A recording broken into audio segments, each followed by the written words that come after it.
Begin in West Africa, where Gambians celebrated in the streets on Sunday after West African Regional Military Force entered the capital city of Banjul and took control of the presidential palace hours after defeated leader Yahya Jammeh fled into exile.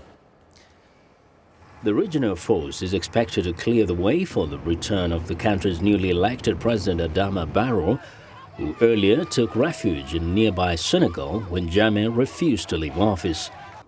It is absolutely imperative that peace, security, and stability of the country be fully secure.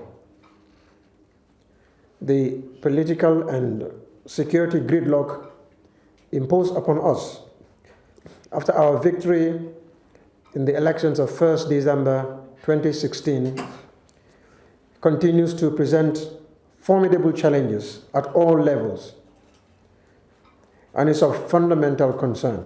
Mai Hamadi Fati, President Barrow's special advisor, also alleged that Jammeh looted government bank accounts in the last days of his rule.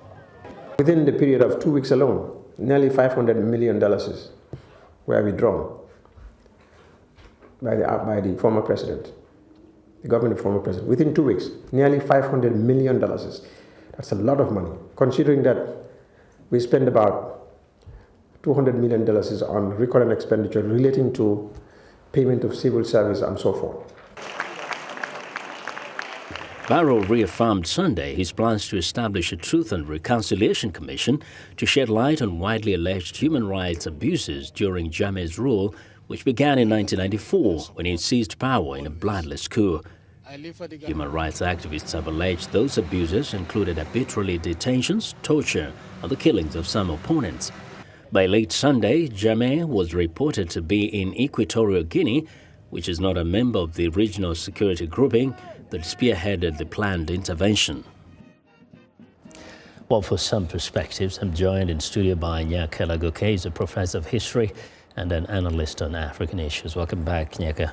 Thanks again for the opportunity to continue the conversation. Yes. Now, first, were you surprised by how things ended for Mr. Jammeh? No, I was not. Yeah. I was on your show. You gave me the opportunity, yeah. And I said that the ECOWAS leaders will find an opportunity to resolve peacefully the electoral crisis in Gambia. And it's good that it ended up in a rather peaceful way. But now this is the question. This has happened in the Gambia. Do you think this sets a precedent, at least in the West African region, for anybody in the future who may try to go against the will and wishes of the people?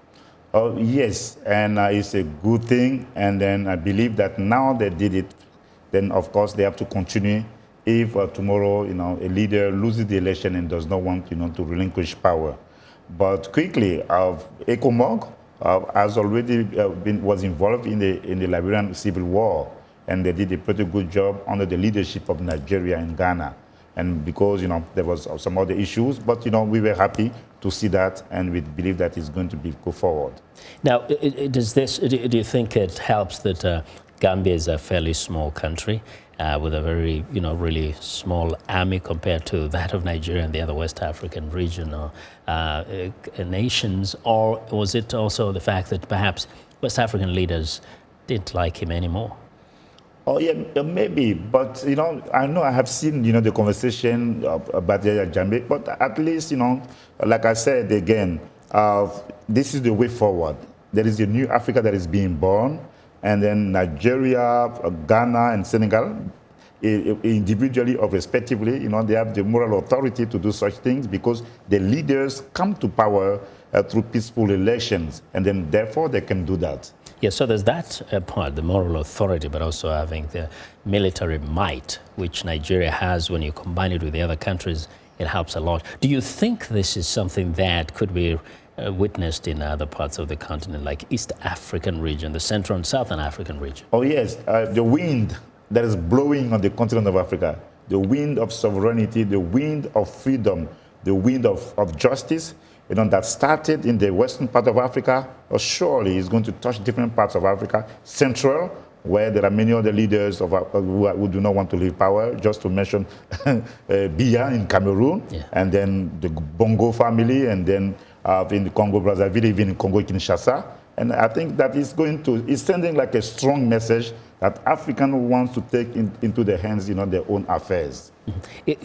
Perhaps, do you think this could be a lesson for regional powers, say in East Africa countries like Kenya and Tanzania, to rise up and kind of build that moral authority to be able to speak on behalf of the people of the region and stop countries or leaders in the region who may want to subvert justice for the citizens? Yes, but in the case of, for instance, like when we talk about East Africa, Kagame does not have the moral authority to do such things because he's seen as an hegemonic leader in the Congo. And but maybe Tanzania, right? Because the election went well there. Can play that role, and I think that things are going to go into that direction. As a Pan-Africanist or a person who's trying to revive it, what is it the African Union as a continental body could do to ensure they entrench this kind of values? They make sure that it's not a one-off, but it's something that will be consistent. Yeah. Again, there are the leaders. I said that here on your show. The leaders are trying. It's not always consistent, but they are trying. And in the case of the Gambia, I think that is going to be something that people are going to look and see that Africans can do things, and the African Union surely is going to go into that direction. Even in the Ivory Coast crisis, one thing that people do not know that I'm going to say, Nigeria refuses to go and do the war because Nigeria was being pushed, by the Europeans, and Nigeria did not want to get involved. This is how the French were obliged to go and go there. So Africans have been trying to speak with one voice and then express their own voices, and then we need to, to acknowledge that. Yeah, definitely so. The story of Africa could be and is changing slowly. And so the stereotypes can start going away.